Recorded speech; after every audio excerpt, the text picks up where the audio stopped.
8 घंटे नहीं, कोरोना के नाम पे आप 14 घंटे काम कराएंगे, लेकिन पेमेंट 8 घंटे के देखे। लेकिन हमारे साथियों ने लड़ करके पूरे देश के अंदर इसके लिए आंदोलन हुआ, तब वो जा करके फिर 8 घंटे काम करने का अधिकार बाबा साहब ने दिया है, उस अधिकार का पालन हो पाया है।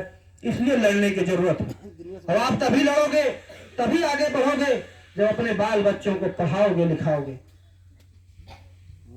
आप जो भी करते हैं खेती किसानी करने के साथ साथ बाबा साहब के संविधान की अगर आप रक्षा कर पाएंगे तो आप इन महापुरुषों, जो भी महापुरुष यहाँ बैठे हैं, जो भी महापुरुष की फोटो लगी हुई है, जिस भी समाज के लोग हैं, वो केवल अपने समाज के उन महापुरुषों को पढ़ने जो लड़ाई लड़े हैं, चाहे मान्यवर काशीराम साहब हो और चाहे ललई सिंह यादव हो। मैं तो यादव को भी कहना चाहता हूं, सबसे ज्यादा ढोंग में मस्त रहता है, उसको भी पढ़ना चाहिए और उसको ललई सिंह यादव को पढ़ना चाहिए। जिस दिन ललई सिंह यादव को पढ़ लेगा उसकी दिमाग की बत्ती जल जाएगी। चाहे वो सावित्री बाई फुले, नारायण गुरु हो और पाल समाज के लोगों से कहता हूँ, पेरियार रामास्वामी नायकर को जिस दिन आप पढ़ लोगे उस दिन आपकी आंखें खुल जाएंगी। महावीर भारती को पढ़ लेंगे तो भी आपकी आंखें खुल जाएंगी। ये तमाम जो महापुरुषों की किताबें हैं जिन्होंने संघर्ष किया है, ये भी जान लीजिए, जिंदगी में जो आप अपने लिए काम करते हैं तो उस काम में गणना नहीं होता है। आज बहुत से पिता तुल बुजुर्ग सबके दुनिया में नहीं होंगे, लेकिन उनका नाम लेने वाला कोई नहीं। जो औरों के लिए जिया करते हैं उन्हीं का दुनिया में नाम होता है। एक शेर कहना चाहता हूं कि मेरा मकसद नहीं हंगामा खड़ा करना, वो बाबा साहब की देन थी। बाबा साहब कहते थे, जो लोग कहते थे बाबा साहब कुछ समय कहते थे बाबा साहब अंग्रेजों के दलाल हैं, ये अंग्रेजों की गुलामी करते हैं। बाबा साहब ने कहा मैं अंग्रेजों का गुलाम नहीं हूं, ना अंग्रेजों की दलाली करता हूं। मैं इस देश के जो दबे कुचले लोग हैं, जो एक तो अंग्रेजों के गुलाम हैं और एक तो यहाँ के पूंजीपति जो उस समय जमींदार हुआ करते थे, जो उनके गुलाम हैं, मैं उन गुलामों के लिए लड़ना चाहता हूं। देश तो आजाद हो जाएगा, लेकिन ये गुलामी कैसे खत्म होगी। इन्होंने बाबा साहब ने कहा कि मेरा मकसद नहीं हंगामा खड़ा करना, मेरी कोशिश है कि सूरत बदलनी चाहिए और मेरे सीने में ना सही, आप लोगों के सीने में ही सही हो कहीं भी आग, लेकिन आग जलनी चाहिए, जलनी चाहिए, जलनी चाहिए। ये बाबा साहब की बोल थी।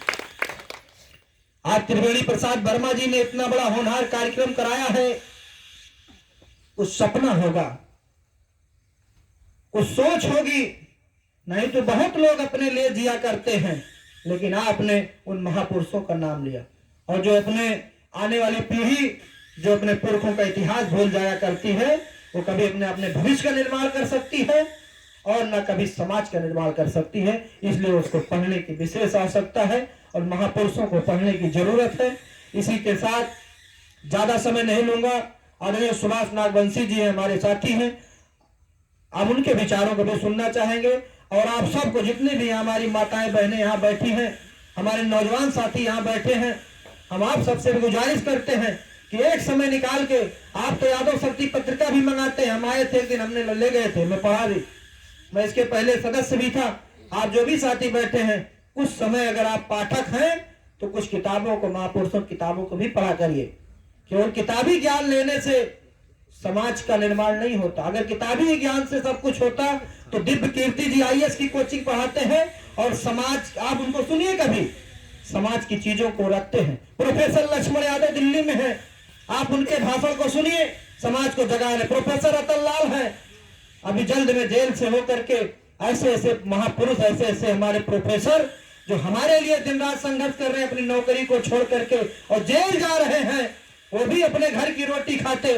जिस तरह बाबा साहब BR अम्बेडकर, आज भी देश के अंदर उतना पढ़ा लिखा विद्वान व्यक्ति नहीं है।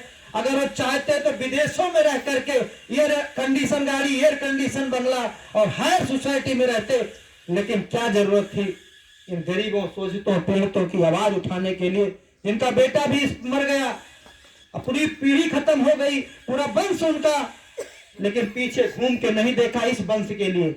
उनका एक बेटा मेरा मरेगा, लेकिन आज करोड़ों हमारे बेटे को मैं जिंदा करके और समाज को जगाने का काम करूंगा।